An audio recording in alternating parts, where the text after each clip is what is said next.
ಶಬರಿಮಲೆ ಯಾತ್ರಿಕರು ಕಪ್ಪು ಬಟ್ಟೆಯನ್ನೇ ಯಾಕೆ ಧರಿಸುತ್ತಾರೆ ಗೊತ್ತಾ? ಅಯ್ಯಪ್ಪ ಸ್ವಾಮಿಯು ಒಂದು ದಿನ ಶನಿದೇವರ ಬಳಿ ನನ್ನ ಭಕ್ತರಿಗೆ ನೀನು ಯಾವುದೇ ರೀತಿಯ ಕಷ್ಟಗಳನ್ನ ನೀಡಬೇಡ ಅಂತ ಕೇಳ್ತಾನೆ. ಅದಕ್ಕೆ ಶನಿದೇವರು ದೇವಾನು ದೇವತೆಗಳನ್ನೇ ಬಿಟ್ಟಿಲ್ಲ, ನಾನು ಇನ್ನು ನಿನ್ನ ಭಕ್ತರನ್ನ ಬಿಡುತ್ತೇನೆ ಅಂತ ಕೇಳ್ತಾರೆ. ಅದಕ್ಕೆ ಅಯ್ಯಪ್ಪ ಸ್ವಾಮಿಯು ಸರಿ, ನೀನು 7 ವರ್ಷ ಕೊಡುವ ಕಷ್ಟಗಳನ್ನ 48 ದಿನ ಕೊಡು ಅಂತ ಕೇಳಿದಾಗ ಅದಕ್ಕೆ ಶನಿದೇವರು ಒಪ್ಪಿಕೊಳ್ತಾರೆ. ಹಾಗಾಗಿಯೇ 48 ದಿನ ಮಾಲೆ ಹಾಕಿ ವ್ರತದಲ್ಲಿರಬೇಕು ಎನ್ನುವುದು ನಂಬಿಕೆ. ಈಗ ಇವರು ಕಪ್ಪು ಬಟ್ಟೆಯನ್ನೇ ಯಾಕೆ ಧರಿಸ್ತಾರೆ ಅಂತ ಹೇಳ್ತೀನಿ ಕೇಳಿ. ಶನಿದೇವರು ಮತ್ತು ಅಯ್ಯಪ್ಪ ಸ್ವಾಮಿ ಮಧ್ಯೆ ನಡೆದ ಈ ಒಪ್ಪಂದದಲ್ಲಿ ಶನಿದೇವರಿಗೆ ಪ್ರಿಯವಾದ ಕಪ್ಪು ಬಟ್ಟೆಯನ್ನೇ ಧರಿಸಬೇಕೆಂದು ಶನಿದೇವರು ಹೇಳಿದ್ರು.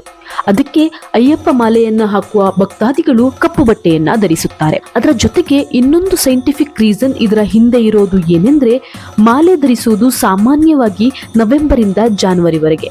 ಅದು ಚಳಿಗಾಲದ ಸಮಯ ಆಗಿರೋದ್ರಿಂದ ಕಪ್ಪು ಬಟ್ಟೆ ದೇಹವನ್ನ ಬೆಚ್ಚಗಿಡುತ್ತದೆ. ಹಾಗಾಗಿಯೇ ಅಯ್ಯಪ್ಪ ಮಾಲೆ ಹಾಕುವವರು ಯಾವಾಗಲೂ ಕಪ್ಪು ಬಟ್ಟೆಯನ್ನೇ ಧರಿಸುವುದು.